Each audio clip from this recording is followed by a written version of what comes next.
I have noticed that I feel so much more comfortable talking to the camera when the camera's not actually on, but as soon as I hit record, everything in my brain just no longer wants to work.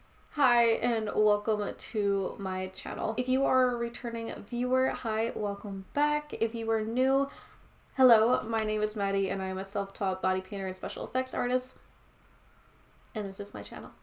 If you are a returning viewer, hi, you will know that this is not normally how I film my videos. I don't normally do talking head segments, which is what this is called. Normally you'll see me just in this back corner over here, which is what the rest of this video will be, with my normal voiceover explaining how to do things. I normally film in that style, more of a tutorial style, because I want it to be easy for people to recreate my looks, and sometimes certain steps can be just easier with a little bit of explanation behind them. But I took the opportunity with this paint in particular. Basically, it was supposed to go up back in June, and it never made it due to some personal issues that I had with work and just family and stuff like that. That kind of pushed a lot of my filming and pushed a lot of my editing back a lot. So I took the opportunity with this video to try out a lot of different editing styles. There are a lot more talking segments than I intended in this video, but you get a little bit more of my personality with this talking segments that I usually don't do. One big reason as to why this paint was delayed a lot further than what it is I would have liked it to have been delayed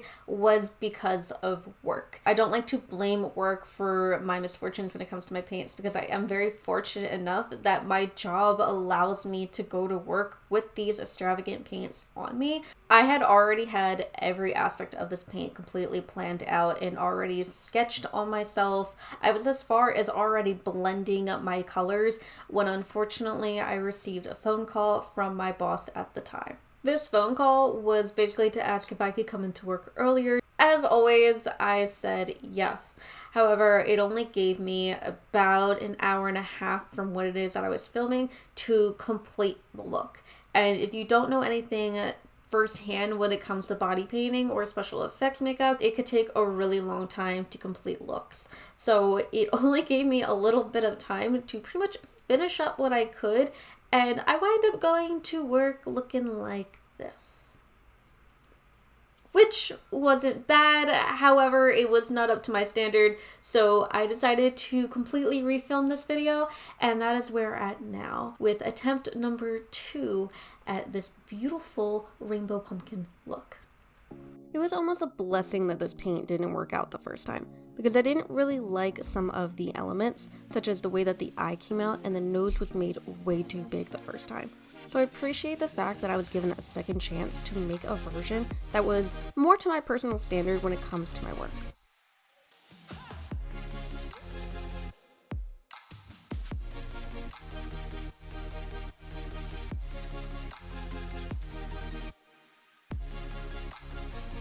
I even changed the colors. I wound up using a slightly more pastel version of the original colors, which didn't really seem to change them too much, but I was definitely more happy with them. Also, every time I do paints, especially recently, I run into these weird colors in my water cup that low-key make me want to make my own palette. Another bright side of having to redo this paint multiple times is that I got really good at blending.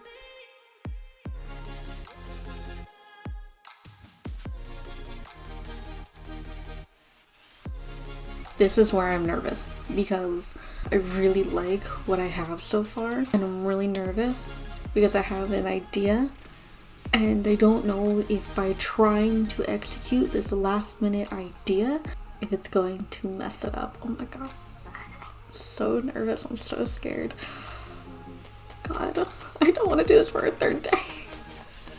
So the plan is to try to do the pumpkin stripes, because we all know it's a pumpkin, because that's just me, that's the brand, that's, you know, pumpkin. Anyway, I'm trying to do the stripes, but ideally have it to where each stripe goes through the colors depending on where the stripe is going. Now this is very ambitious because I've never done this before and I don't know what it is that I'm doing. A lot of my paints, I don't know what it is I'm doing. Small intermission here, sorry. I'm nervous and need to get it out. Plan, map out where the stripes are going, and then go back with the darker versions of the colors, have it to where it's like a dark accent, so it'll look like it's indented, so it looks like a shadow more. That is the plan. I don't know what I'm doing, and I want y'all to know that I don't know what I'm doing, because this is 90% how my paints go. I have an idea. I don't sketch them out really. Let's just go into it and let's just do it. So that is how this works.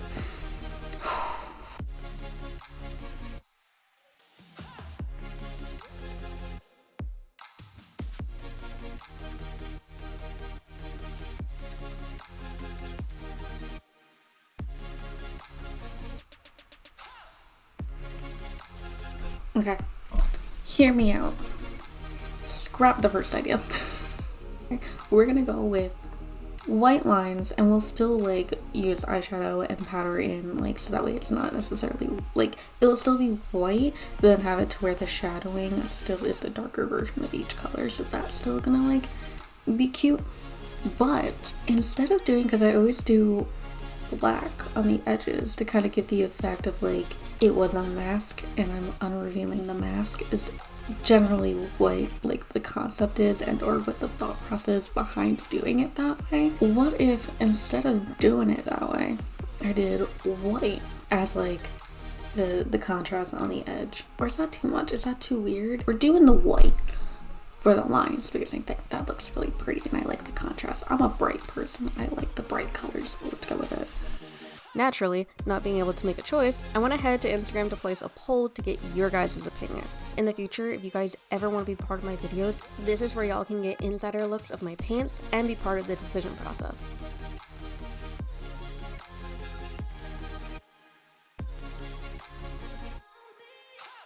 Okay, now that we have our verdict, this is where I started to get nervous when it comes to filming, because if you don't know me when it comes to filming, I am a little bit of a perfectionist on the other end of things when I'm editing and doing my videos, because I edit and do all my videos. I want to make sure it looks good, make sure it's visually like looking good, and around this time is where I get nervous because I'm going to start to get the lines, because the sun sets right in front of this window that's behind you, which you've seen in other like videos that I've done. This is where I start to worry, because you're going to start seeing it. I'm going to start getting different lighting, and I apologize. Okay, so we had a verdict of using white for the edges of this pumpkin mask, which I loved. I used a stamping technique to get an opaque white look on those edges, and a wonderful thing about using water activated paint is that the cleanup in order to get those edges super sharp is easily achievable with literally just water and a Q-tip.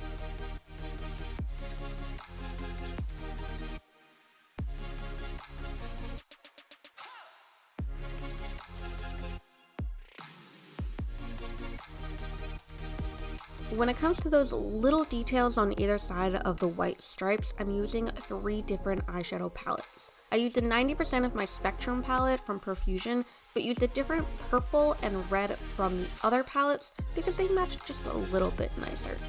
Like I mentioned earlier, this little detail is really just to give the illusion of indents that pumpkins have. Make it known there was absolutely no music playing in real life here, but I just had pretty brown eyes stuck in my head. I also did a second coat of that stamping technique with the white and retraced the white lines and edges to make everything look a little brighter.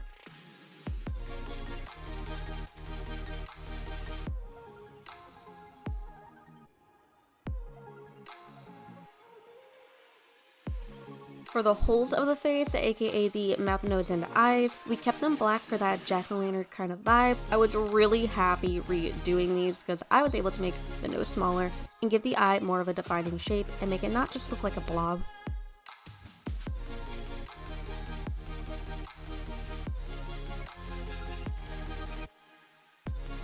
I was so excited about how this look came out. The last touches was to create my rainbow eyeshadow look on the other side, and everything came together absolutely perfectly. Literally my favorite look I've ever created to date.